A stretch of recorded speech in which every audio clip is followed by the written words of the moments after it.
Hammad computer YouTube channel पर आप सभी हजरात का खैर मकदम है। हम सीख रहे हैं माइक्रोसॉफ्ट वर्ड को लेसन वाइज। आज हम सीखने वाले हैं माइक्रोसॉफ्ट वर्ड के अंदर पैराग्राफ ग्रुप को।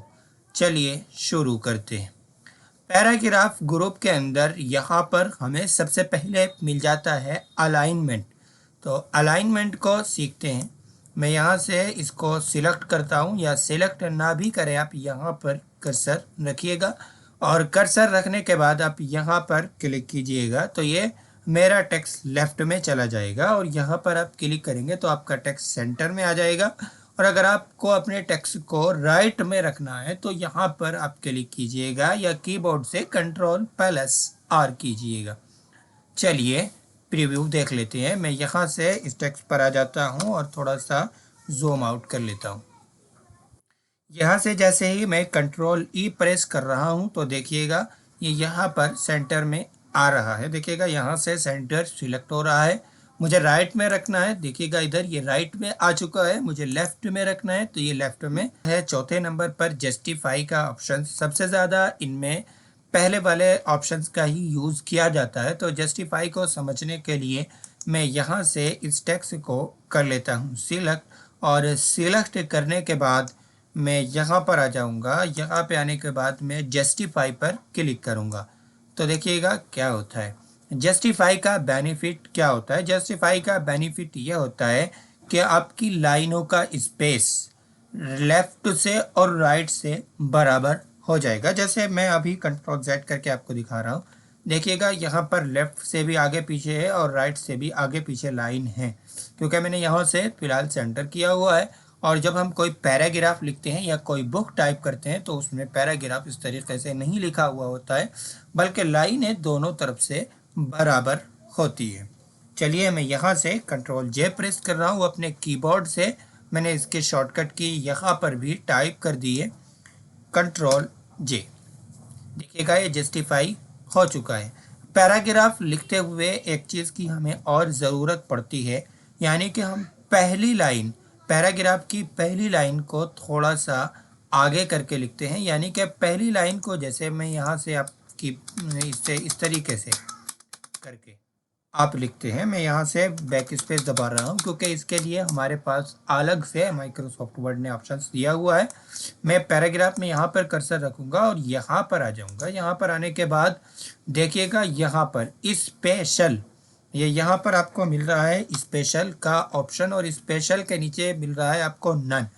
तो नन पे आ जाऊँगा और यहाँ पे मैं फर्स्ट लाइन सिलेक्ट करूँगा। फर्स्ट लाइन 0.5 सिलेक्ट है, जो कि बिल्कुल ठीक है, और यहाँ से मैं ओके कर दूंगा। तो देखिएगा अभी मेरे पैराग्राफ की पहली लाइन थोड़ा सा फासला करके आगे आ चुकी है।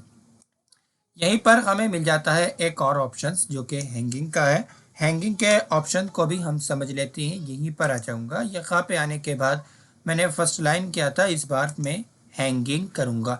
हैंगिंग में क्या होता है, इसका बराक से हो जाएगा। जैसे अभी क्या हो रहा है मैं आपको दिखा देता हूँ।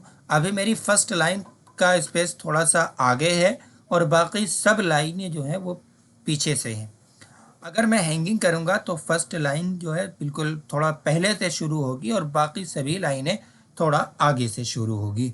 चलिए यहाँ पर मैंने फर्स्ट लाइन करके दिखा दी है और इस पैराग्राफ को सिलेक्ट कर लेता हूँ। यहाँ पे मैं हैंगिंग करके दिखा देता हूँ। मैं यहाँ पे आ जाऊँगा और यहाँ पे आने के बाद मैं हैंगिंग पर क्लिक करूँगा और हैंगिंग पर भी मैं 0.5 ही रखूँगा। तो देखिएगा यह माई नेम थोड़ा सा पहले आ जाएगा और ये speech most British V of India, ये सभी लाइनें थोड़ा सा आगे चली जाएगी। मैं ओके पर क्लिक करता हूँ। देखिएगा ये माई नेम वाली लाइन यानी पहली लाइन जो है थोड़ा पहले से है और बाकी सभी लाइनें थोड़ा आगे से। इस तरीके से भी यूज़ किया जाता है इंग्लिश टाइपिंग में। और जैसे मैंने आपको ऊपर बताया फर्स्ट लाइन आप इस तरीके से भी यूज़ करते हैं।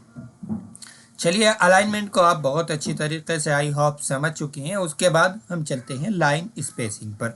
इसी के आगे हमें यहाँ पर मिल जाता है ये लाइन स्पेसिंग, यानी कि दोनों लाइनों के दरमियान आप कितना फासला रखना चाहते हैं। आप कम ज़्यादा फासला यहाँ से कर सकते हैं। जैसे आपको 3 पॉइंट रखना है तो देखिएगा कितना ज़्यादा फासला अभी हमारी लाइनों के दरमियान हो रहा है। अमूमन जो है 1.0 या 1.15 का ही यूज़ किया जाता है, इससे ज़्यादा का बहुत कम यूज़ होता है, लेकिन आप ये ऑप्शंस है तो इसको आप कर सकते हैं कभी आपको ज़रूरत पड़ जाए।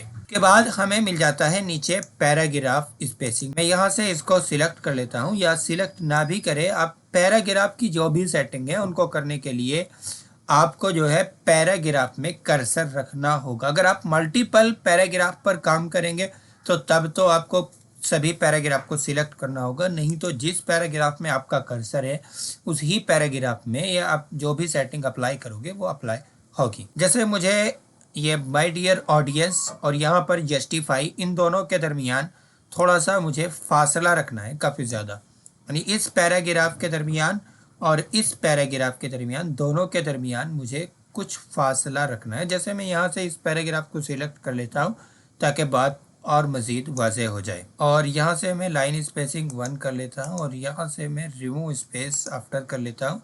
और इसके बाद देखिएगा, अभी देखिएगा बिल्कुल सटा हुआ आ रहा है।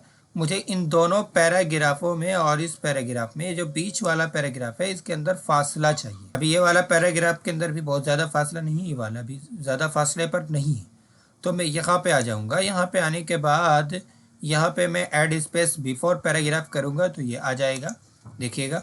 और इसके बाद मैं यानी कि पैराग्राफ से पहले, बिफोर का मतलब पैराग्राफ से पहले, और ऐड स्पेस आफ्टर पैराग्राफ यानी पैराग्राफ के बाद स्पेस आ चुका है। आपको इससे भी ज़्यादा स्पेस रखना है तो आप यहाँ पर कर्सर रखिएगा, और कर्सर रखने के बाद यहाँ पर आप क्लिक कीजिएगा। देखिए मैं जूम कर देता हूँ। यहाँ पर आप जैसे ही क्लिक करोगे तो एक डायलॉग बॉक्स ओपन होकर के आएगा, और यहाँ पर आपको स्पेसिंग का ऑप्शंस मिल जाएगा। देखिएगा ये हमें यहाँ पर स्पेसिंग का ऑप्शंस मिल रहा है, ठीक है।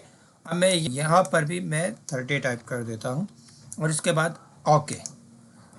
तो देखिएगा अब ये इस पैराग्राफ के अंदर और इस पैराग्राफ के अंदर कितना ज़्यादा फासला आ चुका है। के बाद अगर आपको पैराग्राफ के अंदर कोई शेडिंग कलर देना है, यानी कि पैराग्राफ के बैकग्राउंड के अंदर आपको कोई कलर देना है, तो यहाँ पर हमें मिल जाता है ये शेडिंग कलर।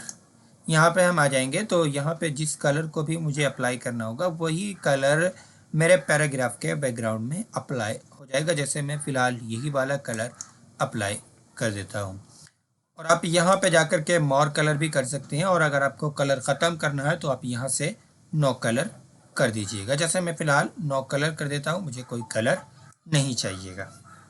इसके बाद हम आगे चलते हैं।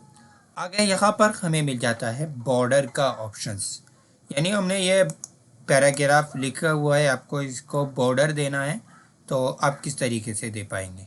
चलिए मैं इस वाले पैराग्राफ के अंदर अपना कर्सर रखता हूँ और यहाँ पे आ जाता हूँ बॉर्डर में। आपको बॉटम में कोई बॉर्डर चाहिए, पैराग्राफ के निचली साइड में, बॉटम का मतलब होता है नीचे, तो आप यहाँ से बॉटम में कर सकते हैं, यहाँ से आप टॉप में कर सकते हैं। लेफ़्ट में बॉर्डर चाहिए तो इस तरीके से लेफ़्ट में देखिएगा एक लाइन बनी हुई आ रही है।